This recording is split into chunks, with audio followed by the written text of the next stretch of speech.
Tanawan niyo ang sitwasyon ng isang dialysis patient. Di ba sobrang napakahirap talaga?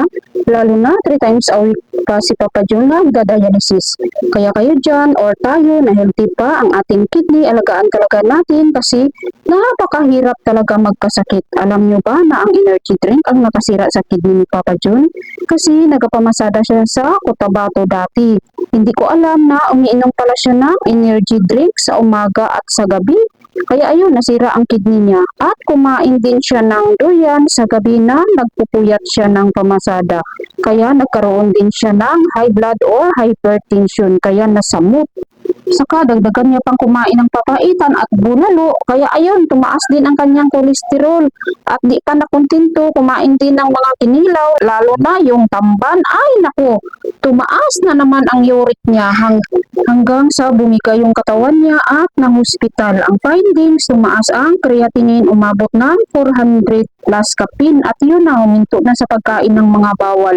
Hanggang sa lumipat kami ng bahay dito sa Agusan del Sur taong 2020. Akala ko magaling na siya, hindi ko alam uminom na naman pala siya ng energy drink dito sa Agusan del Sur. At hindi rin kami nakamonitor sa kanyang creatinine kasi nga kapos sa pira. Kampante lang talaga kami hanggang sa bumigay na yung katawan niya.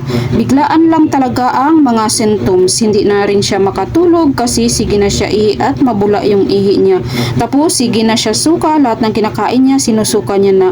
At namumutla siya kasi bumaba na rin ang kanyang hemoglobin at potassium niya kaya nangihina na rin siya.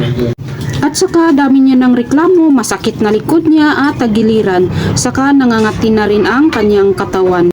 Hanggang sa pina-admit na namin at umabot ng 700 mahigit yung creatinine niya at nawala na siya sa katinuan ng kanyang pag-iisip kaya nagwala siya sa ospital.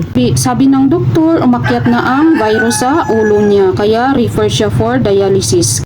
Kaya yan talaga ang kabuuang pangyayari sa buhay ni Papa John natin. Kaya nakakatakot talaga masira ang ating kidney. Kaya iwasan na talaga kumain ng mga maaalat, mga junk food, soft drinks, mga cup noodles, mga frozen foods, mga street foods. Disclaimer lang ha, hindi naman ako nagsasabi na hindi kayo kumain o hindi tayo kumain, pero control lang talaga. Pero kung maiiwasan natin, mas mabuti kasi pabata ang mga dialysis patient sa Vida Center. Ay naku, ang dami ko ng chika. Tapos na pala ang session ni Papa John at pauwi na kami dyan at tumaan muna kami sa Mercury Drug kasi nga magbili pa kami ng mga gamot niya. Gabi na pala dyan mga 6:30 na ng gabi at naaliw talaga kami ni Papa John dyan kasi sobrang dami talaga ng mga ibon sa itaas. Ay naku, hindi talaga maisip yung mga ibon ba sa taas kaya naaliw talaga kami magtingin sa mga ibon. Kaya sabi ko kay Papa John, kung galit yung mga ibon, kayang-kaya talaga nila kainin yung tao ba kasi sa sobrang dami nila. So, pauwi na kami dyan ni Papa John. Baka magdating kami sa bahay is lampas 7:30 na ng gabi.